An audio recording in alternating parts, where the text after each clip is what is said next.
सिर में दर्द हो रखा है किसी को, ये दवाई ले लो, इससे बेस्ट कोई दवाई नहीं है, ये सिर के दर्द को 20 मिनट में ठीक कर देगी।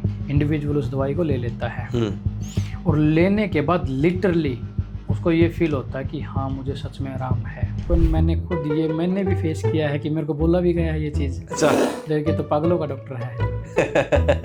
वेब सीरीज भी आई थी अभी, शायद गुल्लक थी, ऐसा कुछ नाम था उसका। ग्रुप फोटो होता है घर वालों के साथ, जिसमें वो जो बड़ा बेटा है उनका पापा से वो डिस्टेंस बना के खड़ा होता है ग्रुप फोटो में। फोटोग्राफर बोलता भी थोड़े और साइड हो, थोड़े और साइड हो, थोड़े और साइड हो। वो धीरे धीरे पापा के बिल्कुल साथ लग जाता है।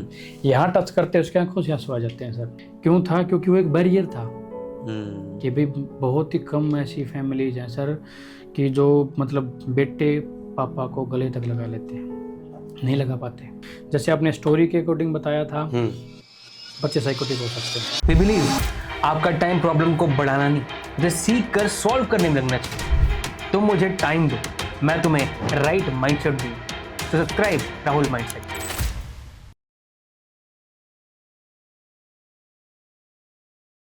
कैसे? All good? बहुत बढ़िया, बहुत बढ़िया सर। आप सर बताइए। विकास शर्मा सर, आप क्लिनिकल साइकोलॉजिस्ट हैं जी सर। और आप हरियाणा से बिलोंग करते हैं। जी सर। एक शुरुआत मैं आपसे यही करना चाहूँगा कि जैसे कि हमने हरियाणवी में और हरियाणा की बात सुनी है, हरियाणा और साइकोलॉजी जी सर। वो बहुत ऐसे जाती है जितना हमने देखा है। तो कैसे कोप अप करते हो आप? कैसे स्टार्टिंग हुई आपकी? कोप अप में कुछ तो इश्यूज आते हैं, लैंग्वेज बैरियर का ही। हाँ, ये सबसे बड़ा इश्यू है सर। जजमेंटल वही बन जाता है इंसान जब सामने वाले की, जब ऐसे बोलते हैं ना कि भी खड़ी लैंग्वेज में बात करें, तो खड़ी बोली है इसकी। पर भाई हाँ। एक इसके ऊपर वो स्टैंड अप कॉमेडियन ने भी एक वो बनाई हुई है कि साइकोलॉजिस्ट आता है हरियाणा से, थार गाड़ी लेके आता है, ठीक है। उसके अंदर आने के बाद थेरेपी सेशन कंप्लीट हुआ, बाद में पीछे थार के देखते हैं कि लिखा हुआ है लठ दरिया है भीतर। तो वो डिपेंड करता है सर कि सिर्फ हम डेमोग्राफिक बेसिस पे ये नहीं लगा सकते कि भी इंडिविजुअल कैसा होगा, कहाँ से होगा। अभी जैसे दिल्ली एनसीआर में देख सकते हैं हम, भाई ओवरऑल इंडिया से इंडिविजुअल्स होते हैं। वो बस ये है कि हल्का फुल्का या तो उनका लैंग्वेज जो बैरियर है उससे पता लगता है। जैसे अगर हम एम्स हॉस्पिटल में भी जाएं, वहाँ देखेंगे भी जो नॉर्थ ईस्ट से हैं या फिर जो साउथ से हैं, वे एक दूसरे के साथ कम्युनिकेट करेंगे, वो अपनी रीजनल लैंग्वेज में करते हैं। उससे हमें ज़्यादा कुछ इश्यूज नहीं होते। हम आराम से, हमें कुछ समझ नहीं आता भी वो तमिल बोल रहे हैं, कन्नड़ बोल रहे हैं, तेलुगु क्या लैंग्वेज में बात कर रहे हैं, हमें बहुत कम नॉलेज होती है उन लैंग्वेज की। हमारे लिए वो सही है, नॉर्मल है। ऑन द अदर हैंड अगर कोई हरियाणवी भाषा में बोलता है जो कि हिंदी है, हरियाणवी तो उसका एक्सेंट है ना, वो देसी हो जाता है। वो देसी मानते हैं। हाँ, उसको देसी मानते हैं। और ऊपर से बड़ी मुश्किल होता है कि यार ये बंदा साइकोलॉजी में कैसा है। हाँ। क्योंकि साइकोलॉजी में तो हमें जो मान्यता है कि साइकोलॉजी में ना थोड़ा सेट रह के, अभी आप ब्लेजर की बात करें, मैंने ब्लेजर आपको मना किया, आराम से बात करो आप। जी सर। थोड़ा सा सोफिस्टिकेटेड वाले लगता है ये फील्ड साइकोलॉजी, उसमें हरियाणवी आदमी देसी आदमी बन जाता है, तो बड़ा अलग लगता है इसके अंदर। सर अभी मैं यहाँ पे बैठा हूँ, चैन को बाहर निकाल के ऐसे ऊपर से एक बटन खोल के बैठूंगा, कंप्लीट प्रोफेशन ही चेंज हो जाएगा। Exactly. On the other hand में वेल सूटेड बूटेड होके ऐसे रेपुटेड बैठा। इसमें सर अगर साइकोलॉजी में भी में अगर इफेक्ट होता है ये, जिसको हेलो इफेक्ट बोलते हैं, उसमें बेसिक क्या होता है कि हम इंसान की फर्स्ट अपीयरेंस के बेसिस पे ये अंदाज़ा लगा लेते हैं। जैसे कि अभी कुछ ये मूवीज में भी चलता है, अगर सामने से well suited 3 piece 5 piece suit डाल के कोई आ रहा है, हाथ में ब्रीफ केस है, बिल्कुल ही अनपढ़ इंसान हो, आप उसके अपीयरेंस से अंदाज़ा लगा लेंगे भाई इसको बहुत अच्छे से पता होगा। आप इवन अगर रास्ते में है तो हेजिटेट करेंगे कि मैं नॉर्मल लैंग्वेज में इनसे एड्रेस भी नहीं पूछ सकता, उनकी ड्रेस की अपीयरेंस की वजह से। और अगर दूसरी तरफ कोई बहुत ही अच्छा पढ़ा लिखा है लेकिन उसने फटे पुराने कपड़े डाले हुए हैं, हम उससे आराम से बात कर लेंगे, बिल्कुल भी नहीं घबराते। ये साइकोलॉजिकल इफेक्ट ही है कि एक ही अपीयरेंस से हम पूरी अजम्पशन क्रिएट कर लेते हैं कि भी ये इंसान ऐसा होगा, ऐसा होगा, ऐसा होगा। हालांकि हम बात करते तब हमें पता लगता है भाई सूटेड बूटेड वाले को बेचारे को कुछ नहीं पता था, और जो ये बहुत खराब कपड़े डाले हुए था इसको सब नॉलेज थी। लेकिन हमारी तो वो एक वो बन गया ना जजमेंटल एटीट्यूड, तो वो अपीयरेंस के बेसिस पे डिपेंड करता है और हम उसके हिसाब से डिसीजन लेते हैं, उसके हिसाब से बनाते हैं। हर एक इंडिविजुअल करता है मोस्ट ऑफ टाइम। सर अभी साइकोलॉजी जी अपने जैसे मैंने कहा हरियाणवी में देसी में हमें लगता है ये सब, बड़ा एक बंदे रुझान होता है बिहेवियर जानना। साइकोलॉजी की आपकी आपकी डेफिनेशन क्या है, क्या लगता है आपको, क्या डेफिनेशन है? साइकोलॉजी की सर जो मेन डेफिनेशन है वो यही है कि study of human behaviour, covert और ओवर्ट, मतलब जो बाहर दिखाई दे रहा है वो भी, जो इंडिविजुअल के अंदर है वो भी। टेक्निकली अगर देखा जाए ना सर, हाँ, जिसको जितना ज़्यादा एक्सपीरियंस है किसी भी फील्ड का, हाँ, उसको उसकी नॉलेज होती है। हर एक इंडिविजुअल एक तरह से साइकोलॉजिस्ट है। बस क्या है कि स्टडी ऑफ बिहेवियर ही तो है सर। एग्जैक्टली। हम जितना ज़्यादा लोगों को ऑब्जर्व करेंगे, जितने ज़्यादा के साथ हमारी इंटरेक्शन रहेगी, उतनी ज़्यादा हमें नॉलेज होएगी। तो साइकोलॉजिस्ट की बेसिक क्या हो जाता है कि उन्हें ये पता होता है भाई टेक्निकली टर्म्स क्या हैं, टेक्निकली चीज़ों को मैनेज किस वे में करना है। नॉर्मल इंडिविजुअल को ये नहीं पता होता भाई मैंने अगर आपको मोटिवेट भी करना है तो कहाँ तक सही रहेगा वो। On the other hand psychologist को ये दूसरी तरफ, अगर सर मैं एक नॉर्मल एग्जांपल की हेल्प से आपको बताऊं, हम सबको पता है भाई अगर बुखार होता है तो पैरासीटामोल लेनी है, हम ले लेते हैं, काम कम होता है उसका, कई बार ठीक भी हो जाते हैं, कई बार कम भी होता है। दूसरी तरफ अगर हम डॉक्टर के पास जाते हैं, भाई डॉक्टर प्रिस्क्राइब वही करता है मोस्ट ऑफ, पैरासीटामोल तो होगी ही होगी भाई। मेडिकेशन में कुछ उसमें चेंजेस होंगे या कुछ ऐड होंगे या कुछ और रिमूव किया जाएगा, वो असर ज़्यादा करेंगी। इसमें एक तो प्लेसिबो का इफेक्ट आएगा सर, भाई डॉक्टर से हमने सजेशन लिए हैं तो डॉक्टर क्या है इस फील्ड का एक्सपर्ट था। हाँ, तो साइकोलॉजिस्ट का भी यही है सर कि उन्होंने बिहेवियर को इन डेप्थ पढ़ा होता है, भाई कैसे क्या क्या टेक्निक्स यूज़ करनी होती हैं, कौन कौन सी चीज़ें किसी लेवल तक यूज़ करनी होती है। साइकोलॉजी में सर ये नहीं है कि अगर दो इंडिविजुअल है, दोनों को सेम प्रॉब्लम है, तो भी दोनों के ऊपर सेम थेरेप्यूटिक इंटरप्रिटेशन नहीं चल सकती। लेकिन एक नॉर्मल इंसान क्या करेगा, भी सेम ही बात बताएगा। आपको अगर कुछ इश्यूज आपको भी वही बताई जाएंगी, किसी थर्ड पर्सन को कुछ इश्यूज उन्हें भी वही बातें बताई जाएंगी। साइकोलॉजिस्ट को ये पता होता है किसके साथ किस अप्रोच के साथ काम करना है। सर जैसे हमने स्टार्टिंग में चीज़ की, आपने एक अजम्पशन भी कहा था। जी सर। हेलो इफेक्ट हमने बात की थी। जी सर। जैसे मैं हरियाणा में फोकस किया था, मैंने इसलिए फोकस किया था, this is the belt of warriors, the belt of मतलब इनके माइंडसेट बहुत अच्छा है, जो बोलते हैं मतलब स्ट्रॉन्ग माइंडसेट है। बट इस स्ट्रॉन्ग माइंडसेट के अंदर हम बहुत लोगों को दबा देते हैं। जो चाहता भी है कि कुछ उसकी प्रॉब्लम भी है, उसको बोलते हैं अरे पागलपंती मत कर, रोना मत कर, ऐसे मत कर, बैठ जा चुपचाप। और अगर वो जाता भी साइकोलॉजिस्ट के पास तो बोलते हैं ये तो पागल डॉक्टर के पास जा रहा है। तो आपने ऐसा फेस किया? सर ऐसा इवन मैंने भी फेस किया है कि मेरे को बोला भी गया है ये चीज़। अच्छा। कि तो पागलों का डॉक्टर है। हैं, कुछ ने ये भी बोला कि यही फील्ड क्यों सेलेक्ट की। हाँ। कि भाई इसमें तो जैसे साइकेट्री डिपार्टमेंट में कुछ साइकोटिक पेशेंट ऐसे भी हो जाते हैं, डॉक्टर को भी मार देते हैं। हाँ। तो उन्होंने देखा भी है, एक दो इंसिडेंट मेरे साथ भी हुआ है। अच्छा जी। हाँ, जैसे वो पेशेंट था, एकदम से धीरे धीरे बात करते करते एकदम से लाउड होता चला गया वो। ऐसे करूँगा, वे ये करूँगा, वो करूँगा, मतलब फिजिकली अटैक उसने नहीं किया। ये बाउंड्री उसके भी कहीं ना कहीं माइंड में कुछ ना कुछ लेवल तक थी, लेकिन वर्बली बहुत ज़्यादा किया है। अच्छा। हाँ, वो डिपेंड करता है सर कि इंडिविजुअल कैसे लेता है चीज़ों को, क्या उसका थिंकिंग पैटर्न है, कैसे हम एक चीज़ के अंदर अपना इन्वॉल्वमेंट रख सकते हैं। जैसे सर हम मोटिवेट हो जाते हैं किसी भी चीज़ से, भाई आपने मेरे को कुछ सजेस्ट किया कि आप ये कर सकते हो, मैं घर जाके उन चीज़ों के ऊपर ध्यान देता हूँ, कोशिश भी करता हूँ भाई इन चीज़ों को मैं कर सकता हूँ, लेकिन मैं सस्टेन नहीं कर पाऊँगा सभी चीज़ों को। सस्टेन मैं सिर्फ उन्हीं चीज़ों को कर सकता हूँ जो मेरी पर्सनैलिटी के अलाइन में होंगी। जैसी मेरी पर्सनैलिटी होगी, मोटिवेट होना बहुत नॉर्मल चीज़ है। मैं मोटिवेशन के ऊपर भी सर कई बार बोलता हूँ कि मोटिवेशन स्पीकर जो काम करते हैं वो दोनों तरह से काम करते हैं। कुछ के लिए वो बहुत ज़्यादा पॉजिटिव भी हो जाता है और कुछ के लिए वो बहुत ज़्यादा नेगेटिव भी हो जाता है, क्योंकि वो जैसे एक रैंडमली एक ग्रुप को संबोधित कर रहे हैं।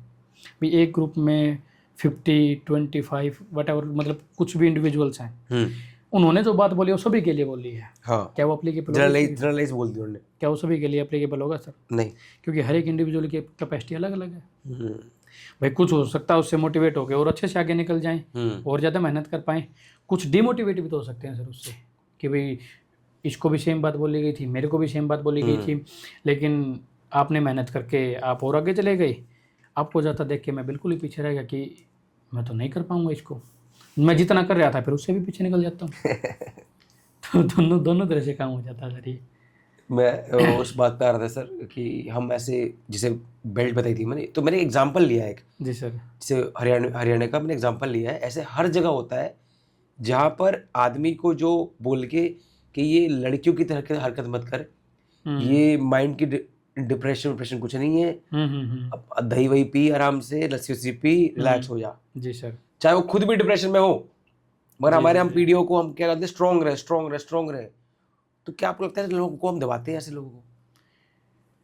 सर दबाया जाता भी है, हम्म क्योंकि बहुत से इंडिविजुअल, जैसे मैं हरियाणा में बताऊं, या एक वेब सीरीज भी आई थी अभी, उसका मेरे को नाम ध्यान नहीं है, हाँ पता नहीं शायद गुल्लक थी या ऐसा कुछ नाम था उसका। हम्म उसमें क्या है, वो एक ग्रुप फोटो होता है घर वालों के साथ, हाँ जिसमें वो जो बड़ा बेटा है उनका, उनके धीरे धीरे उसके पापा से वो डिस्टेंस बना के खड़ा होता है ग्रुप फोटो में। फोटोग्राफर बोलता है भी थोड़े और साइड हो, थोड़े और साइड हो, थोड़े और साइड हो। वो धीरे धीरे पापा के बिल्कुल साथ लग जाता है। यहाँ टच करते हैं उसके आंखों से आंसू आ जाते हैं सर, लड़के के। अच्छा। क्यों था? क्योंकि वो एक बैरियर था कि भाई बहुत ही कम ऐसी फैमिलीज हैं सर कि जो मतलब बेटे पापा को गले तक लगा लेते हैं, नहीं लगा पाते। टेक्निकली देखा जाए कि बैरियर ही बना हुआ है ये, इमोशनल बैरियर जो हमने क्रिएट करके, मुझे इस पे बात करनी है। हाँ, वो ये इसी तरह से बना दिया गया भाई, लड़के को ये नहीं करना होता, लड़के को ये नहीं करना होता। ये दोनों के ऊपर रिस्ट्रिक्शन लगाई गई है, लड़कियों के ऊपर भी लगाई गई है, लड़कियों को ये नहीं करना, ये नहीं करना, ये नहीं करना। लड़कों के ऊपर भी कुछ लगाई गई है। बस ये है कि लड़कियों के पास बेचारे ये है कि घर वालों को इसीलिए डिस्क्लोज कर पाते हैं, उनके पास ऑप्शन बाहर के कम होते हैं। जिनके पास बाहर का ऑप्शन है वो आसानी से अपनी बात को भी रख पाते हैं, अपने दोस्तों के साथ भी शेयर कर पाते हैं।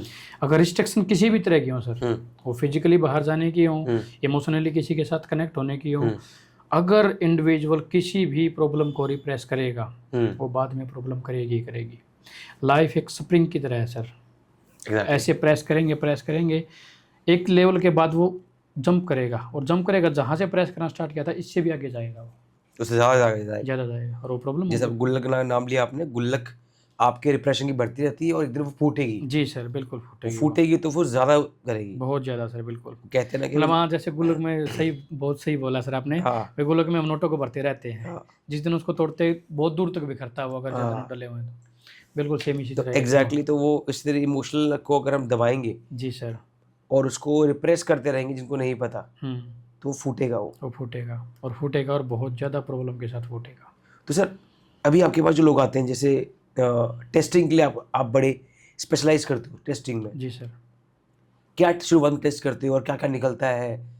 एक बंदा आता है, क्या एग्जांपल्स हैं आपके, क्या एक्सपीरियंस आपके? ये सर कि जैसे मैं एक बच्चे के एग्जांपल के साथ एक्सप्लेन करता हूँ आपको। हाँ।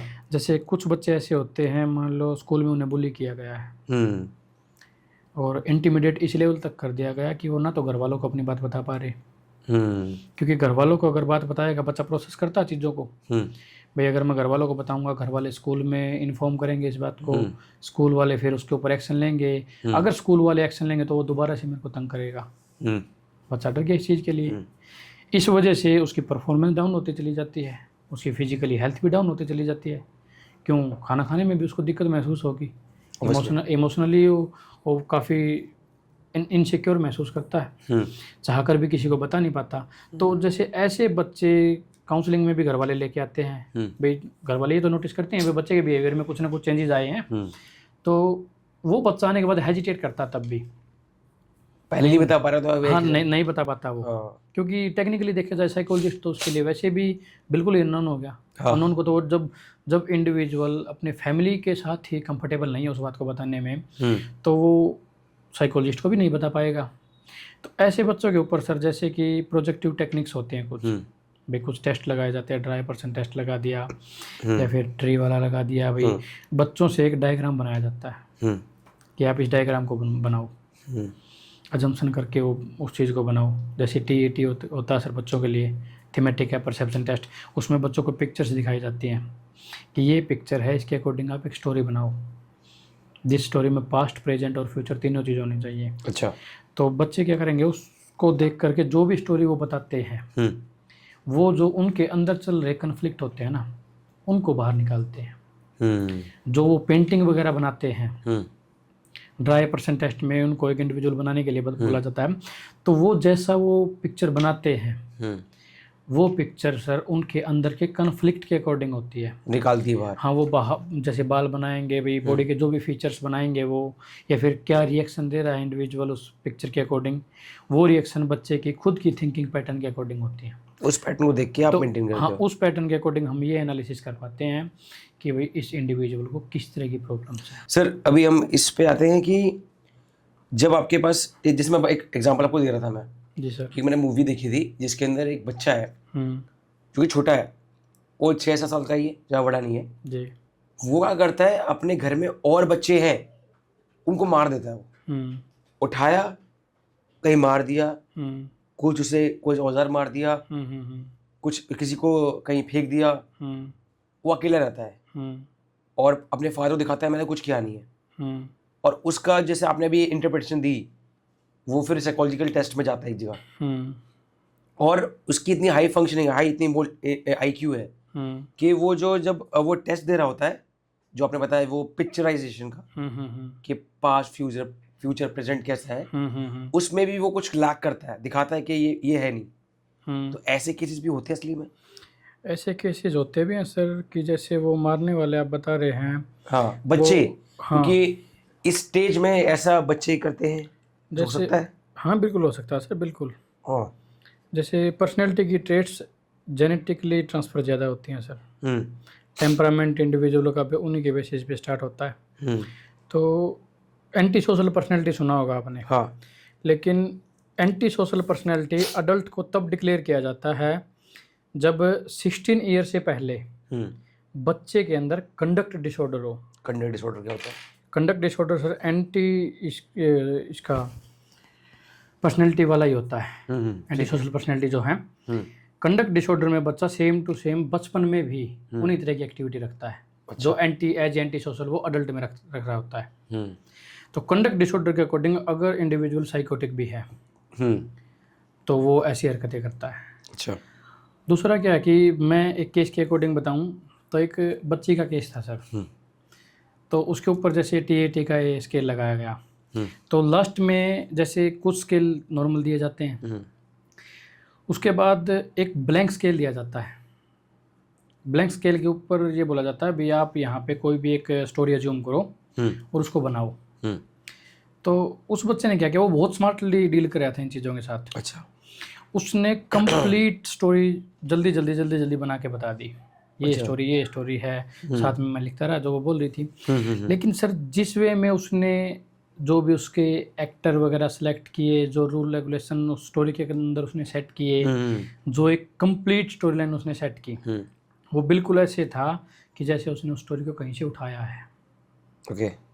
उसमें क्या है कि सर मेन पता चलता है जब हम ब्लैंक स्टोरी को आइडेंटिफाई करते हैं, लेकिन उसमें उसने चेंज कर दिया। उसका पता इस वे में भी लग जाता है कि आप स्टोरी अगर आप बिल्ड करते हो सर, आप खुद अज्यूम करके देखो कि आप सोच के अगर कुछ स्टोरी बना रहे हो तो आप धीरे धीरे बनाओगे। तो उसमें हम जो भी डाटा कलेक्ट करते हैं टेस्ट के थ्रू, तो उसमें अकेला जो टेस्ट से निकल के आया है उसके बेसिस पे हम नहीं इंक्वायरी कर सकते, फाइनल कंक्लूजन तक उसके बेसिस पे नहीं पहुंच सकते। उसके अंदर हमें हमारी ऑब्जर्वेशन भी डालनी होती है। भाई जैसे उस बच्ची ने जो स्टोरी बनाई ना, वो क्लियर ये पता लग रहा था कि इसने स्टोरी को कहीं से कॉपी किया है, कॉपी कर लिया है। अगर वो अपने मतलब अंदर के कन्फ्लिक्ट के अकॉर्डिंग स्टोरी बताती, क्योंकि पहली वाली जो पिक्चर में उसने स्टोरी बताई थी, वो जिन चीज़ों को वो घर पे मिस करती थी उन चीज़ों को उसने स्टोरी में उतारा। लेकिन ब्लैंक के ऊपर उसने कंप्लीट ऐसी स्टोरी बना दी जो उसने किसी बुक में पढ़ी हुई थी। अच्छा, वो भटकाने के लिए था? कैसे? आपको भटकाने के लिए था, ऐसा कुछ था? नहीं, ऐसी उसको बस ये था कि कंप्लीट करना था ना उसका वो। अच्छा। हाँ, और दूसरा डर भी था भाई अज्यूम क्या करोगे आप। लेकिन तभी तो बोलते हैं सर, सिर्फ एक पिक्चर के बेसिस पे डिसाइड नहीं किया जा सकता, कंप्लीट टेस्ट का एक प्रोसीजर है, और सिर्फ एक टेस्ट के बेसिस पे भी नहीं बनाया जा सकता। टेस्ट बेटर यूज़ करनी होती है जिसमें मल्टीपल टेस्ट होते हैं। तो जैसे कुछ ऑब्जेक्टिव टेस्ट भी यूज़ किए जाते हैं, फिर आपस में हमारी बिहेवियरल ऑब्जर्वेशन क्या है, क्लिनिकल ऑब्जर्वेशन हमारे क्या निकल के आए हैं, उन सभी के बेसिस पे हमने हिस्ट्री क्या कलेक्ट की है। जैसे अगर बच्चों के केसेस में देखा जाए तो भाई जो उसके केयर टेकर रहे हैं या फिर उसके स्कूल में इन्वायरमेंट क्या है, उसके दोस्त वगैरह जो भी एक्सप्लेन करते हैं, उन सभी के कंक्लूजन के बाद ही हम फाइनल डिसीजन तक पहुंच पाते हैं कि भाई किस तरह का इश्यूज है बच्चे को। लेकिन कभी कभी इश्यूज इसमें आ जाता है कि सर जैसे ADHD की टेस्टिंग, उसमें पेरेंट का और टीचर का दोनों का स्केल होता है। कई बार टीचर नहीं बता पाता क्योंकि टीचर भी चेंज होते रहते हैं सर, क्या ऑब्जर्व करेंगे। अभी जैसे अगर बच्चा 5 लेक्चर लेता है, हाँ, 5 में टीचर भी अलग अलग होते हैं। जिस सब्जेक्ट में बच्चे को अच्छी नॉलेज है उसमें बच्चे का बिहेवियर अलग होगा, जिसमें थोड़ी कम नॉलेज है उसमें अवॉइडेंट बिहेवियर भी होगा। तो वो भी लैक करते हैं उसमें। एक टीचर ऑब्जर्वेशन के अकॉर्डिंग बताएगा भी इसका तो अवॉइडेंट बिहेवियर है, एक बता देगा भी ये तो हाईली इंटरेस्टेड रहता है। तो वो हमें ओवरऑल होलिस्टिक ही लेना होता है। क्या निकल के आया है क्या नहीं, उसके बेसिस पे। जैसे आपने स्टोरी के अकॉर्डिंग बताया था, बच्चे साइकोटिक हो सकते हैं, बच्चे भी साइकोटिक हो सकते हैं। जी सर। बस ये है कि बच्चों के केसेज में एडोलेसेंट तक फ्रंट लाइन जो ट्रीटमेंट होता है ना, वो CBT होता है। डायरेक्ट मेडिकेशन उन्हें बच्चे में प्रिस्क्राइब नहीं की जा सकती। हाँ, प्लेसिबो दिया जाता है बच्चे को। प्लेसिबो से वो मानते हैं वो? प्लेसिबो से सर मानने वाली बात यह है कि फर्स्ट ऑफ ऑल जो सुन रहे हैं प्लेसिबो से एक बार डिफाइन कर दो आप। प्लेसिबो सर एक बिल्कुल ही लेमन लैंग्वेज में बताता हूँ मैं कि जैसे सिर में दर्द हो रखा है किसी को, हम उनको बोल देते हैं भाई ये दवाई ले लो, इससे बेस्ट कोई दवाई नहीं है, ये सिर के दर्द को 20 मिनट में ठीक कर देगी। इंडिविजुअल उस दवाई को ले लेता है और लेने के बाद लिटरली उसको ये फील होता है कि हाँ मुझे सच में आराम है। ये सबसे ज़्यादा तो काम करती है सर बच्चों में और ओल्ड एज वालों में। और ये आपने जो वर्ड कहा है बच्चों में ओल्ड एज में, जी सर, तो इसका सर बता भी दो क्यों काम करती है? उसका काम का ये होता है कि सर जैसे उनको एग्जैक्ट एक तो डिफाइन करना नहीं आता भी उन्हें एग्जैक्ट प्रॉब्लम किस तरह की चल रही है। कभी कभी क्या होता है कि वो बताते भी हैं तो गलत भी बता सकते हैं। मैं ये नहीं कहता भी इसके बेसिस पे हम ट्रीटमेंट ही गलत प्लान कर लें, लेकिन एकदम से उन्होंने जो भी सिम्टम बताए हैं एकदम से हम डायरेक्ट कंक्लूजन पे नहीं पहुंच सकते। कई भी नहीं ये डायग्नोज नहीं बनाया जा सकता एकदम से। तो स्टार्टिंग में जैसे अभी मैं बता रहा हूँ कि उन्होंने सिर में दर्द का ही बताया है, तो सिर में एकदम उन्होंने अभी दर्द बताया तो हम एक नॉर्मल ट्रीटमेंट की कोशिश करते हैं। ये तो होगा नहीं भी डायरेक्ट एकदम से सिर में दर्द बताया जल्दी जल्दी लेके चलो MRI कराओ, CT स्कैन कराओ। एक ट्राई करके देखो कुछ टाइम के लिए। वो सीवियरिटी के ऊपर डिपेंड करता है, अभी सीवियरिटी कितनी बता रहा है। अभी बहुत ज़्यादा सीवियरिटी के अकॉर्डिंग है तो उसको तो हॉस्पिटल लेके जाना ज़रूरी है। लेकिन अगर नॉर्मली लग रहा है, जैसे हमें पता है अभी फिजिकली इसको ये चीज़ें दिखाई दे नहीं रही, फिर सिर में दर्द बता रहा है, अभी बच्चे को नोजिया, डिजीनेस वगैरह ये भी साथ में कुछ ना कुछ तो फील होगा ना। वैसा कुछ नहीं है, फिजिकली फंक्शनिंग उसकी बहुत सही है, लेकिन वो शिकायत कर रहा है कि मेरे को ये पेन है।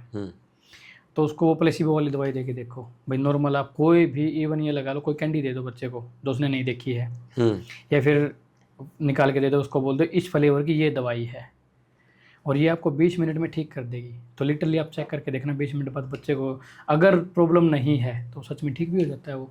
ये एक साइकोलॉजिकल पिल है जो हम इमोशनली देते हैं। जी सर बिल्कुल। और जो आपने जो वर्ड बोला कि एक छोटे बच्चे को और एक ओल्ड एज में सर, जहाँ तक कि जैसे हम बात कर पा रहे हैं, ये समझ भी पा रहे हैं कि इनके पास रीज़न कैपेबिलिटी इतनी नहीं होती रीज़न। जी सर। तो आप इजीली इनको दे सकते हो। हाँ, इनको देना पॉसिबल, मतलब ये है सर कि जैसे ये एग्जैजरेशन कर देते हैं। हाँ, इनको एग्जैक्ट नहीं पता होता, इसलिए वो मान सकते हैं, वो उसको मान लेंगे, उसको मान तो हो जाएगा। और अगर जेन्युइन प्रॉब्लम नहीं है हाँ, तो प्लेसिबो से ठीक हो जाती है। क्यों मान ली? क्योंकि वो हाँ, बनी इसलिए कि वो जेन्युइन प्रॉब्लम थी नहीं। हाँ, आपने कुछ और मान लिया, वो प्रॉब्लम आ गई। इस चीज़ के ऊपर सर कुछ एक्सपेरिमेंट भी हुए हैं। हाँ, इवन अभी मुझे एक्सपेरिमेंट का नाम तो याद नहीं है, उसमें इस तरह से दिखाया गया कि 4th स्टेज कैंसर थी। उस पेशेंट को अलग से रखा गया, उसको एक मेडिकेशन ला के दी और उसको ये बता दिया गया कि ये स्पेशल मेडिकेशन बनी है और इससे बेहतरीन कोई ट्रीटमेंट नहीं है कैंसर का, और ये लिटरली आप में आराम कर देगी। विदिन 1 मंथ आप बिल्कुल सही हो जाओगे। और सर उसने वो मेडिकेशन ले ली। मेडिकेशन लेने के बाद जो उस टाइम पे उसकी टेस्टिंग की रिपोर्ट थी और 1 मंथ के बाद टेस्टिंग की जो रिपोर्ट चेक की गई, दोनों में बहुत ज़्यादा डिफरेंट था। उनके कैंसर में सच में आराम था सर। देखो टेक्निकली देखा जाए सर, पूरे जो ह्यूमन फंक्शनिंग बनी हुई है, कंप्लीट बॉडी स्ट्रक्चर है जो, उसके अंदर सभी कुछ हर एक चीज़ का एंटीडोट भगवान ने बना के दिया है। भाई अब के ज़माने में ये है, अवेलेबिलिटी अच्छी खासी है, आइडेंटिफाई किया जा सकता है चीज़ों को। अगर आप ये भी देखोगे कि अलग अलग इनकी डिजीज़ के नाम भी हैं, वो भी साइंटिस्ट के नाम पे हैं, क्योंकि उन्होंने एक नाम दिया था कि ऐसे सिम्टम है तो उसका ये नाम है। ये नाम है। बहुत पुराने टाइम में अगर देखा जाए तो इंसान बीमार तो तब भी होता था, क्योंकि जब भाई शरीर बना है वो बिगड़ेगा भी, खत्म भी होगा, ये तो नेचुरल प्रोसेस है। तो पहले के टाइम में जब ये अवेलेबिलिटी इतनी ज़्यादा नहीं थी, भाई मशीनें वगैरह भी अवेलेबल नहीं थी, नहीं पता लगाया जाता था, तो भी इंसान ठीक हो जाते थे। नॉर्मल घर पे दवाई काढ़ा बना लिया, ये बना लिया। अभी जैसे कोविड-19 आया था सर, इसमें कोई वायरस की कोई मेडिकेशन बहुत ही रेयर है। अभी तक के जितने भी, जैसे एड्स का है, HIV एड्स है, और भी जो भी वायरस आए हैं, आज तक किसी की मेडिकेशन बनी नहीं है कंप्लीट। ट्रीटमेंट क्या था, जो भी सिम्टम आए उसी की मेडिकेशन दे दो। खांसी है, खांसी की दे दी, जुकाम हुआ, जुकाम की दे दी। मतलब जो सिम्टम आ रहे थे ना, उनको ठीक करने के लिए मेडिकेशन प्रिस्क्राइब की जा रही थी। और बहुत से ऐसे रह गए सर, एक तो ये भी वो फॉल्स बात उड़ गई थी कि भाई जो हॉस्पिटल जाएगा वो बचेगा ही नहीं, वापस नहीं आएगा। तो लोगों ने घर में ट्रीटमेंट किया। इवन इतना तक हुआ कि सर उन्होंने बाहर बताया भी नहीं, मतलब आस पड़ोस में भी ये बात नहीं बताई, पड़ोसियों को भी, कि भाई इसको कोविड हो रखा है। अंदर के अंदर बात दबा दी, घर पे ये काढ़ा ले लिया, वो ले लिया, और वो ठीक भी हुए हैं ऑब्वियसली। तो ठीक कैसे हुए सर, टेक्निकली देखा जाए तो? आप ये कहना चाह रहे हो ना, मतलब ये कि it's all about your mind. Exactly sir, कि सारी चीज़ इससे शुरू होती है, इसी से आपकी चीज़ बनती है। अब जैसे एक मैंने एग्जांपल मैंने देखा था जी सर, अब आपने भी सुना होगा, बड़ा फेमस एग्जांपल है जी, कि एक मेक्सिको की या कहीं की जेल है, वहाँ पर एक पर्सन था जो कि कैदी था जेल में। शायद सुनिए आपने, मैं बताता हूँ आगे। उसको बोला गया कि तुम्हारी मौत हम करवाने वाले, तो वैसे तेरे को मरना है, तेरे को मिला हुआ है, मतलब में चीज़ आई हुई है, तो तेरे को हम बहुत इजी मौत देंगे, हम बहुत आराम देंगे। कल क्या करेंगे, तो आ जाना, तेरे को हम सांप से कटवाएंगे और तो फिर खत्म हो जाएगा। फिर वो आया वहाँ पर, नीचे बैठता है, तो सांप दिखाते पहले, बोले ये खतरनाक कोबरा सांप है, इसके एक बूंद से 200 लोग मर जाते। बिल्कुल दिखाया, उसके आंख पट्टी बांध दी, हटाया, एक नीडल मार दी उसके, ये शायद माथे मार दी, हल्की सी नीडल, हल्की सी मार दी, बहुत छोटी सी, और रत्ती भर खून भी नहीं ढंग से आया होगा। विद इन सेकंड वो आदमी खत्म हो गया। बिल्कुल। तो see the power of mind. बिल्कुल सर, बिल्कुल। एक आपने सोच कर, और वो एक्सपेरिमेंट मतलब डॉक्यूमेंटेड है। हाँ, डॉक्यूमेंटेड है सर, बिल्कुल। वो सोच कर इतना आदमी इतना खत्म हो गया, उसको हार्ट अटैक आ गया, और जब चेक किया उसको, लिटरली चेक किया, तो हमने बात की भी, सब चीज माइंड है। उसके ब्लड में से सैंपल निकले वेनम की, हाँ बिल्कुल, जहर की। दैट्स पावरफुल ऑफ माइंड, कि आपके माइंड ने जहर बना दिया। सर विद इन 1 सेकेंड, जैसे एक आप अज्यूम करके देखना बात को। हाँ भाई आपको अच्छी खासी भूख लगी है, हाँ, आपके सामने खाना रख दिया, भाई आपने बोल दिया मैं कम से कम 4 चपाती खाऊंगा, बहुत टेस्टी खाना बना हुआ है, आपने एक चपाती भी कंप्लीट नहीं की थी, आपको टेस्ट आ रहा है बहुत अच्छा, भाई कंप्लीट खाना खाऊंगा, हो सकता है कम भी हो जाए और भी मंगाना पड़े। आपके पास तभी किसी वेल विशर की या फैमिली मेम्बर की कॉल आती है, भाई उस फैमिली वाले को ऐसे ऐसे कुछ इश्यूज़ हो गए, कुछ एक्सीडेंटल वगैरह कुछ भी न्यूज़ आ गई। एकदम से जो आपको बहुत ज़ोरदार भूख लगी थी, क्या आप वो भूख महसूस करोगे तब? बिल्कुल नहीं, एकदम से ख़त्म हो जाती है वो, क्योंकि यहाँ से जो एकदम से हार्मोन के लिए जो सिग्नल गए है ना, कोर्टिसोल रिलीज हो गया बहुत ज़्यादा। एग्जैक्टली। जो पहले अच्छा खासा हार्मोन चल रहे थे, नॉर्मली फंक्शनिंग थी, वो बिल्कुल ही चेंज होगी, स्ट्रेसफुल इन्वायरमेंट हो गया। अगर आप उस खाने को खाओ भी गए ना, तो जो पहली चपाती तक आप जो टेस्ट फील कर रहे थे, आप वो भी नहीं फील कर पाओगे। और अगर प्रॉब्लम ज़्यादा है, कॉल जो आई है ज़्यादा, उसके अकॉर्डिंग प्रॉब्लम है, आप खाने को तुरंत छोड़ के भाग जाओगे, और नेक्स्ट डे तक भी आपको भूख नहीं लगेगी। सर इसी पे एग्जांपल मैंने सुना था, मैंने ये जो आप एग्जांपल बता रहे हो। जी सर। ओशो को सुनते सर आप? ओशो को? हाँ, ओशो को सुना है मैंने सर। ओशो की मैंने एक कथन सुना था कि वो बोल रहे थे आपके पास बहुत एनर्जी है, भर भर के एनर्जी है, हम इस्तेमाल नहीं कर पाए उसको। बोला आप ऑफिस से काम करके आए, आप कुछ मेंटेन करके आए, शाम को थक जाते हो, और इतनी आप थक गए हो कि मतलब कोई आपको लात वात भी मार देना उठोगे नहीं, मगर उसी दिन रात में आपके घर पे आग लग जाए, हाँ, रात भर सोओगे नहीं आप। बिल्कुल सर, बिल्कुल। तो आपके पास इतनी एनर्जी है, माइंड के पास एनर्जी है सर। जैसे हम इसको कमांड देते हैं ना, वैसा ही ये रिएक्ट करता है।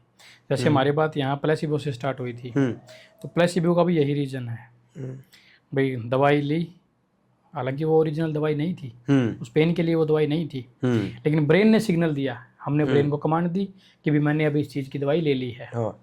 ब्रेन ने सिग्नल दिया उसको ठीक करने के लिए, वो ऑटोमेटिक ब्रेन फंक्शनिंग स्टार्ट होगी। एग्जैक्टली। तो मुझे इसी में हमने समझ लिया प्लेसिबो क्या है, क्या चीज़ मेंटेन करते हो, कितनी पावर है। जी सर। मींस ब्रेन के पास पावर है। अगर हम किसी चीज़ को मान ले पूरी तरीके से, मतलब पूरा एक्सेप्ट कर ले, जी सर, ब्रेन पूरा सिग्नल निकाल देता है। एग्जैक्टली। तो सर आपके पास जो क्लाइंट्स आते हैं, जो पेशेंट्स आते हैं जी, कितना मुश्किल होता है उनको समझाना कि यार ये रियल प्रॉब्लम नहीं है, फिर कैसे आप उनको समझाते हो और कैसे उनको मनाते हो कि यार ये ले ले, ये ले ले? वो सर डिपेंड करता है कि जैसे इंडिविजुअल को इश्यूज हैं तो वो थॉट पैटर्न का इश्यू है या उसके बिलीफ का इश्यूज है। जैसे इसमें एक मैं बोलूँगा, कभी कभी लगता है यार कुछ है नहीं, मगर इतना बड़ा बना रखा है इसने, लगता है आपको बहुत बार? नहीं सर, देखो ऐसा लगता भी है, लेकिन वो ये लगने का मतलब ये नहीं है कि भाई वो चीज़ एग्जिस्ट नहीं करती, उसे बना लिया। हमारे अकॉर्डिंग है भाई, ये ज़्यादा बड़ा इशू नहीं है, लेकिन जो सामने वाला इंडिविजुअल उस लाइफ में चल रहा है ना, बहुत झेल रहा है, वो उसी को पता है एग्जैक्ट कि भाई ये उसके लिए कितना बड़ा इशू है। जैसे हमारे लिए सुनना आसान है, फिर सामने वाले ने जो बताया हमने ऑब्जेक्टिवली उस चीज़ को सुना और वैसे ही उसको ये बता दिया आप ये करो आप ठीक हो जाओगे। थेरेपी में ऐसा नहीं होता सर। सामने वाले ने जो बताया पहले उसकी अंडरस्टैंडिंग करनी ज़रूरी है, नॉन जजमेंटली उसको सुनो, उसने चीज़ों को एक्सप्लेन क्या किया है। भाई एक बात देखो सर, हमारे लिए इस बोतल को, इस डायरी को उठाना बहुत ईजी है, इतनी पावर है हमारे अंदर, और हमारे ब्रेन के अंदर भी पावर है और हमारी फिजिकली भी वो पावर है। लेकिन ऑन दी अदर एंड अगर किसी इंडिविजुअल की ब्रेन फंक्शनिंग काम ही नहीं करती, भाई अगर हाथ को उठाने के सिग्नल भी हैं वो भी हमारी गर्दन से चलते हैं, अगर यहाँ का अंदर वो सिस्टम यहाँ से सिग्नल ही नहीं जाएगा भी आपको रिएक्ट कैसे करना है, हम इस काम को नहीं कर पाएंगे। तो सेम जैसे क्लाइंट आया सर, जो भी वो किस सिचुएशन में है, एग्जैक्ट उस सिचुएशन का उसको पता है। हमारे लिए वो सिचुएशन बहुत कम हो सकती है क्योंकि हम उसको ओवरली देख रहे हैं, हम ऊपर से ऑब्जर्व कर रहे हैं, सामने वाला इंडिविजुअल उसके अंदर से सर्वाइव कर रहा है। जैसे अगर किसी को डर ही लगता है, फोबिया है, भाई लिफ्ट में जाने का इशू है, भाई हमारे अकॉर्डिंग तो बहुत ईजी है यार, लिफ्ट में जाने में क्या दिक्कत है, अंदर जाओ, बटन दबाओ, ऊपर चले गई, ऊपर बाहर निकल गए, हम वापस नीचे आ गए। जिसको फोबिया हो कैसे चला जाएगा सर, बहुत ईजी है, बहुत ईजी। मैंने ऐसे क्लाइंट को भी देखा सर कि बहुत हाई लेवल की कॉम्प्लिकेटेड सर्जरी हुई सर, उसके बाद वो क्लाइंट सीढ़ियों से पैदल नीचे आ गया, लिफ्ट में नहीं गया। अच्छा, हाँ, इतनी मतलब पेन के बाद भी पैदल आ गया? पेन के बाद पैदल आ गया वो, लिफ्ट में नहीं गया। कि जैसे ऑपरेशन थिएटर से वार्ड में शिफ्ट करना था ना, कि मैं सीढ़ियों से चला जाऊंगा, मतलब मैं मरना मंजूर है उसको, लेकिन लिफ्ट में नहीं जा सकता वो। अगर हम उस चीज़ को सोच के देखें तो भी क्या ही मुश्किल है उसमें लिफ्ट में जाना, लेकिन जो सामने वाला जो उसका थिंकिंग पैटर्न, जो पैनिक लेवल उसका काम कर रहा है, वो तो बिल्कुल अलग हो गया ना। तो इसीलिए इसमें सर साइकोलॉजी में और नॉर्मल मैन में मेन डिफरेंस यही है भाई, सामने वाले को एम्पैथेटिकली सुनना ज़रूरी है, नॉन जजमेंटल सुनना ज़रूरी है, वो क्या कहना चाहता, उसका पर्सपेक्टिव क्या है, उसका पर्सपेक्टिव जानना ज़रूरी है। और फिर जैसे अगर इश्यूज़ हैं, कुछ इश्यूज ऐसे होते हैं सर कि जैसे थॉट की ही इश्यू है, भाई वो सर्कमस्टांसली, सिचुएशनली ऐसे भी हो सकते हैं। अगर उसके बिलीफ लेवल में ही ये चीज़ें हैं, जैसे अगर थॉट में दिक्कत है सर, वो जल्दी भी ठीक हो जाती है भाई, थॉट के बेसिस पे हम CBT के बेसिस पे थॉट को करेक्ट कर सकते हैं। अगर बिलीफ सिस्टम ही उसका ऐसा है, बिलीफ तो बहुत टाइम से चलता हुआ आ रहा है सर ऐसा, कंडीशनिंग बहुत, हाँ, वो एकदम से चेंज तो होगा नहीं, उसके लिए REBT के अकॉर्डिंग भी हमें टेक्निक्स यूज़ करनी होंगी। REBT rational emotional behavioural therapy, जी सर, ठीक है। तो इसी तरह पर साइकोलॉजी में भी यही है सर, इंटीग्रेटेड अप्रोच ऐसे यूज़ की जाएगी कि मल्टीपल थेरेपीज, मल्टीपल चीज़ें लगा के, एग्जैक्टली जो इस पे लगेगा, हाँ, वो लगाया, हाँ, मेंटेन किया। बिल्कुल सर, बिल्कुल। सर हम एक बात कर रहे थे इसमें इंटरेस्ट के बारे में। जी सर। इंटेलिजेंस के बारे में बात कर रहे थे हम। जी। आपने मुझे चीज़ बताई थी, एक फ्लूइड इंटेलिजेंस। जी सर। इसके बारे में बताइए सर, इसके बारे में। फ्लूइड इंटेलिजेंस सर इंडिविजुअल को बाई बर्थ मिलती है और वो अडल्ट तक होती है मेजर, मतलब 18-19 साल तक होती है वो, उसके बाद डिक्लाइन हो जाती है। उसके बाद सेकंड स्टार्ट होती है क्रिस्टलाइज इंटेलिजेंस। क्रिस्टलाइज ये होती है कि जैसे इंडिविजुअल जितना इन्वायरमेंट के साथ इंटरेक्ट करेगा, जो भी उसकी लर्निंग की, अटेंशन की, जो भी सिचुएशंस होंगे उसके सामने, उनके अकॉर्डिंग डील करेगा, वैसे इंडिविजुअल की ग्रोथ अच्छी होगी। फ्लूइड का किस टाइम रहती है? 18 तक, 18-19 साल तक होती है सर लगभग। उसके बाद बिलो 20 मान सकते हैं हम। बिलो 20 जी सर। बस जितना अंडरस्टैंड कर पाए उस टाइम समझ ले, मतलब सीख ले। हाँ, उस टाइम तक सीखने की कैपेसिटी अनलिमिटेड होती है सर। अच्छा। उसके बाद फिर जैसे ही क्रिस्टलाइज इंटेलिजेंस स्टार्ट होती है, धीरे धीरे हम अपने, जैसे स्पेशलाइजेशन जो होता है ना सर, एक बात देखना, अगर जैसे अभी का हमारा सिनेरियो है स्टडी का भी, 12th क्लास तक हम सभी सब्जेक्ट पढ़ते हैं। 12th के बाद हमारी स्पेशलाइजेशन स्ट्रीम स्टार्ट हो जाती है, वो भी कहीं ना कहीं इंटेलिजेंस के अकॉर्डिंग होती हैं। भाई जब तक हमारी फ्लूइड इंटेलिजेंस है, हम हर एक चीज़ में जा सकते हैं, हर एक चीज़ में हम प्रिपरेशन करके आगे बढ़ सकते हैं। लेकिन जैसे हमें ये अंदाज़ा हो जाता है भैया, तो हमने अपने ये टेस्ट करवाए हैं करियर असेसमेंट के लिए, हमें ये पता लग गया भी हमारी पर्सनैलिटी और हमारी इंटरेस्ट इसके अकॉर्डिंग अलाइन है, तो क्रिस्टलाइज के अकॉर्डिंग हम उसी फील्ड का फिर हम एक्सपोजर आगे ज़्यादा लेना पसंद करेंगे, तो उसी में हमारा करियर आगे अच्छा बनेगा। एग्जैक्टली। तो इसमें हमें इंटरेस्ट पता भी लग सकते हैं हमारे। जी सर। सर एक और चीज़ अभी नेक्स्ट में आना है। जी sir. The word is called depression. Depression आप टेस्टिंग करते हो? जी सर। आप उनके बुक मार्क्स और टेस्ट देखते हो क्या, ये पैरामीटर, ये पैरामीटर, ये पैरामीटर? जी सर। डिप्रेशन में ऐसे कौन से कॉमन कंपोनेंट्स हैं जो कि होते हैं?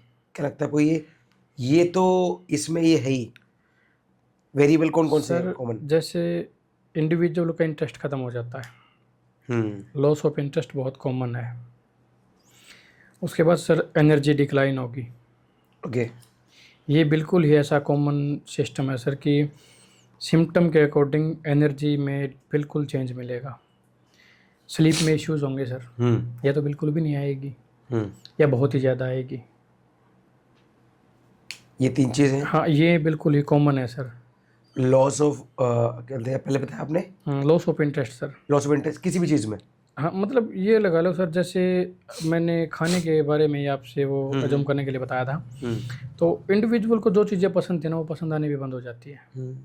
जिन चीज़ों को पहले एंजॉय कर रहा था, उन चीज़ों को एंजॉय नहीं कर पाता, क्योंकि हार्मोनल भी डिसबैलेंस होता है सर इसमें, इसीलिए मेडिकेशन प्रिस्क्राइब की जाती हैं। भाई जैसे डिप्रेशन में SSRI दी जाती है सर। SSRI का क्या है? Selective serotonin reuptake inhibitor. Okay. जैसे इंडिविजुअल का डिसीजन मेकिंग कॉम्प्लिकेशन में जाएगी, एक न्यूरॉन से दूसरे न्यूरॉन के अंदर ट्रांसफ़र होती हैं चीज़ें, तभी वो ये मैसेज आगे ट्रांसफ़र होता है। डिप्रेशन में क्या होगा सर, एक न्यूरॉन सिग्नल को छोड़ेगा, लेकिन दूसरे न्यूरॉन तक पहुंचने से पहले उसको वापस खींच लेगा। अच्छा। हाँ, मैकेनिज्म इसका इसी तरह है। ये तो इंजीनियरिंग होगी पूरी इसकी। हाँ, मतलब एक न्यूरॉन से निकल के सेकंड न्यूरॉन के डेंड्राइट्स तक अगर इन्फॉर्मेशन जा रही है, उसको वापस खींच लेगा, मतलब रीअपटेक होता रहेगा। अच्छा। मेडिकेशन SSRI दी जाएगी तो उस रीअपटेक को इनिबिट करने के लिए ही, उसको रोकने के लिए ही, ताकि ये इनिबिशन जो हो रहा है, एक सिग्नल छोड़ रहा है, वापस उसी को कलेक्ट कर रहा है, तो आगे तक वो बात ही नहीं जा रही। आगे तक जब वो बात पहुँचेगी नहीं, तो वो सर उसके अकॉर्डिंग काम भी नहीं होगा।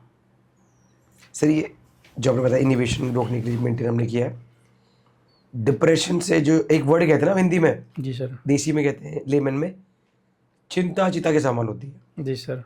डिप्रेशन भी एक लॉन्ग टाइम और स्ट्रेस के बाद बनता है, करते करते करते करते करते करते वो डिप्रेशन में आ गया। डिप्रेशन से लाइफ में और बॉडी में क्या इफेक्ट होते हैं आपके पर्सपेक्टिव से, क्या मानते हो? सर अगर सही से देखा जाए तो कंप्लीट सिनेरियो ही चेंज हो जाता है, और डिप्रेशन डिपेंड करता है सर, अलग अलग टाइप का होता है, डिफरेंट टाइप है डिप्रेशन के। ओके। भाई जैसे MDD है, मेजर डिप्रेसिव डिसऑर्डर, एकदम से होगा वो, एकदम से भी हो सकता है वो, मतलब उसकी जो वो ये है कि भाई आपको इसको चेक करना है, तो उसके अंदर 15 दिन की हिस्ट्री लेनी होती है। आपने एक बात की थी, जैसे हम शुरुआत में बात की थी, गुल्लक की बात की थी हमने। जी सर।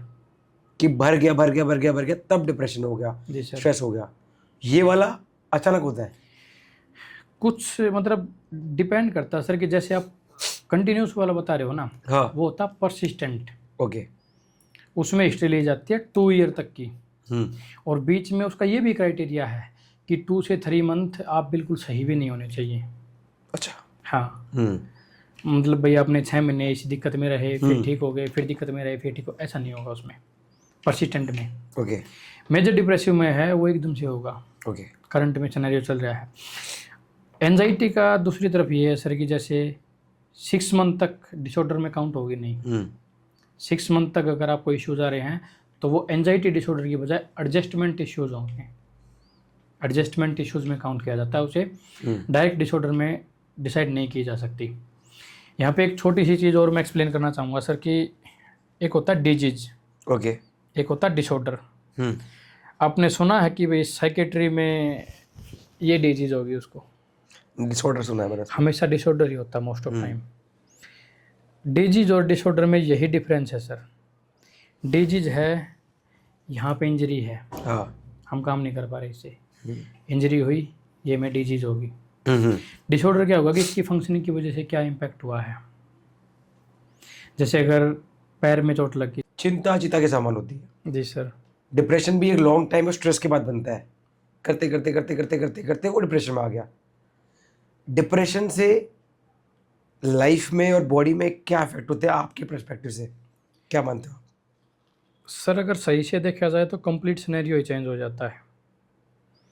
और डिप्रेशन डिपेंड करता है सर, अलग अलग टाइप का होता है, डिफरेंट टाइप है डिप्रेशन के। ओके। भाई जैसे MDD है, मेजर डिप्रेसिव डिसऑर्डर, एकदम से होगा वो, एकदम से भी हो सकता है वो। मतलब उसकी जो वो ये है कि भाई आपको इसको चेक करना है तो उसके अंदर 15 दिन की हिस्ट्री लेनी होती है। आपने एक बात की थी, जैसे हम शुरुआत में बात की थी, गुल्लक की बात की थी हमने। जी सर। कि भर गया भर गया भर गया भर गया, तब डिप्रेशन हो गया, जी सर। स्ट्रेस हो गया। ये वाला अचानक होता है? कुछ मतलब डिपेंड करता है सर कि जैसे आप कंटिन्यूस वाला बता रहे हो ना, हाँ। वो होता परसिस्टेंट। ओके। उसमें हिस्ट्री ली जाती है 2 ईयर तक की, और बीच में उसका ये भी क्राइटेरिया है कि 2 से 3 मंथ आप बिल्कुल सही भी नहीं होने चाहिए। अच्छा। हाँ, मतलब भाई आपने 6 महीने इसी दिक्कत में रहे, फिर ठीक हो गए, फिर दिक्कत में रहे, फिर ठीक हो, ऐसा नहीं होगा उसमें परसिस्टेंट में। ओके। मेजर डिप्रेसिव में है वो एकदम से होगा। ओके। करंट में सिनेरियो चल रहा है। एंजाइटी का दूसरी तरफ ये है सर कि जैसे 6 मंथ तक डिसऑर्डर में काउंट होगी नहीं। 6 मंथ तक अगर आपको इश्यूज आ रहे हैं तो वो एंजाइटी डिसऑर्डर की बजाय एडजस्टमेंट इश्यूज होंगे। एडजस्टमेंट इश्यूज में काउंट किया जाता है उसे, डायरेक्ट डिसऑर्डर में डिसाइड नहीं की जा सकती। यहाँ पे एक छोटी सी चीज़ और मैं एक्सप्लेन करना चाहूँगा सर कि एक होता है डिजीज, ओके, एक होता है डिसऑर्डर। आपने सुना है कि भाई साइकेट्री में ये डिजीज होगी, उसको डिसऑर्डर सुना है मैंने। हमेशा डिसऑर्डर ही होता है मोस्ट ऑफ टाइम। डिजीज और डिसऑर्डर में यही डिफरेंस है सर। डिजीज है यहाँ पे इंजरी है, हाँ। हम काम नहीं कर पा रहे इससे, इंजरी हुई, ये में डिजीज होगी। डिसऑर्डर क्या होगा कि इसकी फंक्शनिंग की वजह से क्या इम्पैक्ट हुआ है। जैसे अगर पैर में चोट लग गई सर, भाई हमने सर्जरी करा ली घुटने की, हम बिल्कुल ऐसे टिका टिका के आराम आराम से रख के चलते हैं उसको, लेकिन एक टाइम के बाद डॉक्टर बोल देता कि आप आराम से फंक्शनिंग कर सकते हैं, आप ठीक हो गए हैं अभी। तो भी हम उसको बहुत ही आराम आराम से रखते हैं क्योंकि वो हमारे बिलीफ में भी चली गई बात, कंडीशनिंग हो गई है, वो डिसऑर्डर में चली गई। डिजीज की वजह से डिसऑर्डर होता है सर। वो एक लेवल पे करते करते करते कंडीशनिंग हो गई है, और कंडीशनिंग को बाहर निकाल रहे हैं फिर। जी सर, मतलब पहले डिजीज होती है, उसके बाद डिसऑर्डर होता है। ओके। साइकेट्री में भी इसी तरह से चीज़ें हैं सर कि जैसे इंडिविजुअल जो करंट में, क्योंकि अवेयरनेस ज़्यादा नहीं है, स्टार्टिंग में चीज़ों को ऐसे रिप्रेस ही करते हैं, रिप्रेस करते हैं। जब तक वो सिम्टम लेवल पे दिखाई नहीं देती तब तक वो उसको प्रॉब्लम नहीं समझते, और सिम्टम लेवल पे जब चीज़ें आती हैं सर तो आप अज्यूम कर सकते हो कि अंदर कितनी बड़ी बन चुकी होंगी वो, बहुत बड़ी।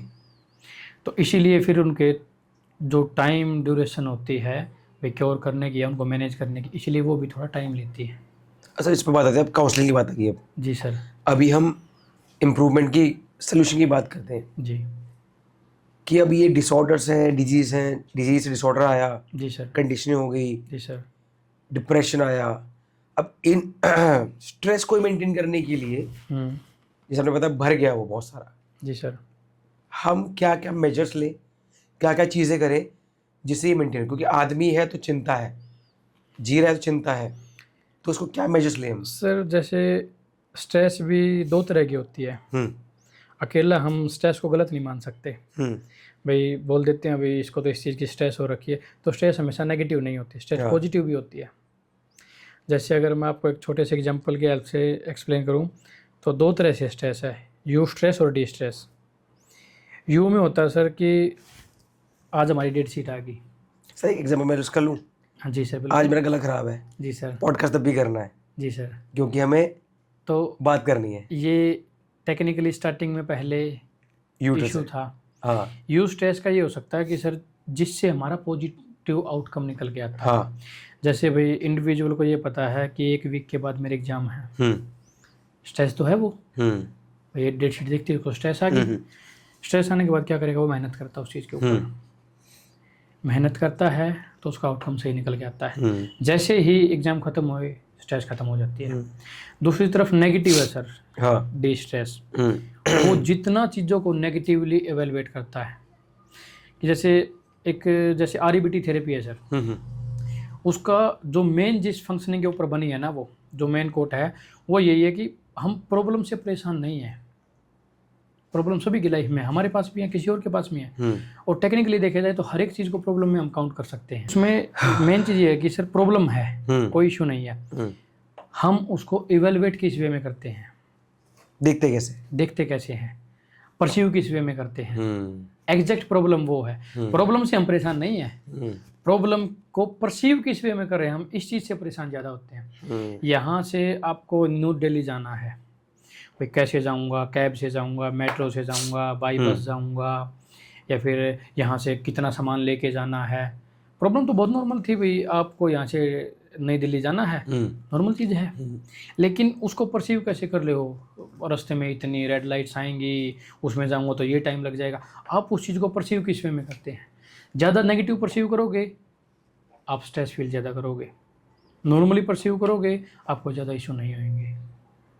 तो वो डिपेंड ये करता है कि हम सामने वाली चीज़ को किस वे में परसीव करते हैं, उसी के अकॉर्डिंग फिर हमारा बिलीफ सिस्टम बनता है। जी सर। क्या पैरामीटर देना चाहोगे, आपके बताना चाहोगे, जिससे एक आदमी अपने इस, जिसे मैंने अभी एग्जांपल दिया, जी सर, पॉडकास्ट हमें करना है, जी सर, गले में है दिक्कत है, जी सर, अगर हमें ये प्रोडक्टिव चीज़ करनी है तो कर रहे हैं, ये स्ट्रेस है मगर अच्छा स्ट्रेस लग रहा है कि हमें अच्छा करना है, जी सर, यू स्ट्रेस चल रहा है इसमें तो पैरामीटर जो लोग सुन रहे हैं, जी सर, उनको क्या आप देना चाहोगे कि ये बेटर कर सकते हो आप? ये डिपेंड करता है सर कि हमें आउटकम क्या मिलेगा, इसीलिए इंडिविजुअल आगे सर्वाइव करता है। कोई भी इंडिविजुअल किसी भी वे में कुछ भी काम को कर रहा है, भाई उसका एक मोटिव होता है, आउटकम का मोटिव डिपेंड करता है भी कैसा मोटिव है। हाँ, इंट्रिंसिक है, एक्सट्रिंसिक है। जैसे अगर आपको, जैसे वो एक मूवी में नहीं दिखाया था कि भाई अगर मैं इस काम को करता हूँ तो मुझे किक मिलती है। अगर आपको किसी काम को करने में इंटरनल खुशी मिलती है, आप कितने भी प्रॉब्लम में हो आप उस काम को कर लोगे। भाई आपको ये पता है कि भाई वहाँ पे जाऊँगा तो मैं उन दोस्तों के साथ मिलूँगा, हाँ, इतना खुश होऊंगा, ऐसी ऐसी चीज़ों को सेलिब्रेट करूँगा, आप पूरे रास्ते में जितनी भी टेंशन होगी सभी को अवॉइड करके आगे चले जाओगे। हाँ, क्योंकि आपने अपने एक तो अटेंशन को शिफ्ट कर लिया, उनके ऊपर न लगा करके आप आगे का सोच रहे हो, रेनफोर्स किया अपने आप को, रेनफोर्समेंट आपने खुद को दिया, क्योंकि भैया आपको इंस्टिंक्ट मोटिवेशन क्या मिलेगा कि आपको वहाँ जाके ये इस तरह का प्लेजर महसूस होगा।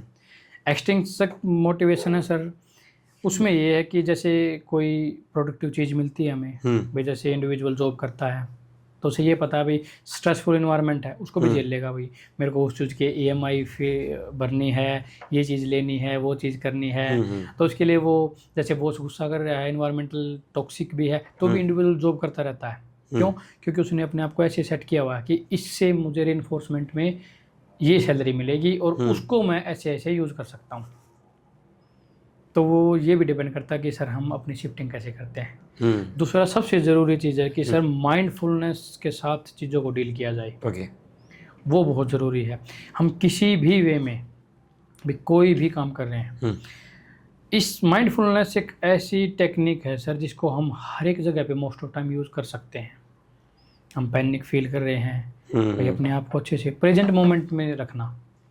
इंडिविजुअल को प्रॉब्लम होती है सर पास्ट से और फ्यूचर से। एग्जैक्टली। प्रेजेंट चल रहा है तो प्रेजेंट में ही रखने की कोशिश करो अपने आप को।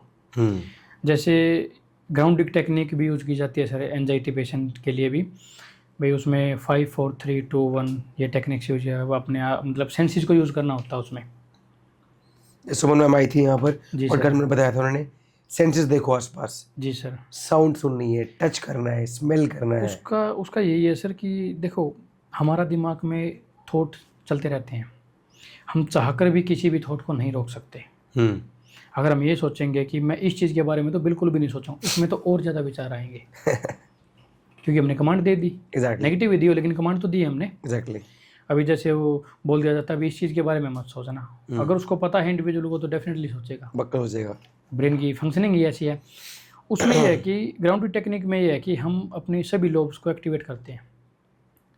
भाई आँखों से ऑसिपिटल लोब भी एक्टिवेट होती है, टेम्पोरल लोब भी एक्टिवेट होती है, प्रीफ्रंटल लोब भी एक्टिवेट होती है, तो पैरेटल लोब भी एक्टिवेट होती है। भाई किसी चीज़ को, 3 चीज़ों को जैसे हम टच करते हैं, भाई तीनों का टेम्परेचर भी अलग अलग होता है। टेम्परेचर अलग अलग है, सेंसेशन में चेंज होगा। जैसे ऑटिज्म के बच्चों के लिए भी सेंसरी टेक्निक्स में यूज़ की जाती है, तो उन्हें वही तो चीज़ फील कराई जाती है ना सर कि सेंसेस काम करनी, टेक्सचर पे रहा है। हाँ अलग अलग उस पर। तो जैसे हम अपनी सेंसेस को यूज़ करते हैं तो सारी ब्रेन की जो लोब्स हैं ये एक्टिवेट हो जाती हैं। जिस जगह पे हमारे रेसिंग थॉट चल रहे थे वो रिप्लेस हो जाते हैं। तो इसलिए टेक्निक ये ऑन द मोमेंट इंडिविजुअल को प्रेजेंट मोमेंट में काफ़ी रिलैक्स होने में हेल्प भी करती है। तो माइंडफुलनेस। जी सर, सेकंड माइंडफुलनेस होता है सर। ठीक है सर। आई बिलीव इसकी हम बात करेंगे तो बहुत लंबा जाएगा, बहुत चीज़ें जाएंगी। जी सर। और हमें 3-4 पॉडकास्ट और करने पड़ेंगे। जी सर। अब 3-4 डायलॉग या 3-4 मैसेज, 3 मैसेज कोई भी आपके लगते हो कि लाइफ में यार ये लेके जरूर रखना, ऐसे कुछ आपके पास मंत्र है, कुछ चूरन है सर आपके पास? सर चूरन ये है कि कभी भी चीज़ों को रिप्रेस मत करो। जो गुल्लक की बात हमने की थी। जी सर। फर्स्ट रिप्रेशन नहीं करना है हमें। रिप्रेस नहीं करना चीज़ों को। हाँ। रिप्रेस या जैसे डिफेंस मैकेनिज्म में होता है सर, रिप्रेशन सप्रेशन, ये कुछ ऐसी चीज़ें शॉर्ट टर्म के लिए हमारे लिए हेल्पफुल हैं ये। भाई हम शॉर्ट टर्म के लिए, लेकिन वो सिर्फ शॉर्ट टर्म के लिए ही है। लॉन्ग टर्म के लिए ज़रूरी है कि उन चीज़ों के साथ हमें डील करना सीखना है।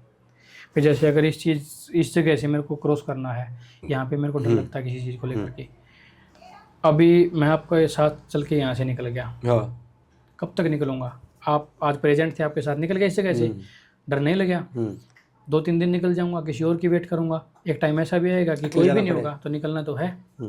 तो हमें डील ये सीखना है कि यहाँ से जाना कैसे है, रिप्रेशन नहीं करना है। जी, चीज़ों को मैनिपुलेट करने का ज़्यादा बेनिफिट नहीं है सर।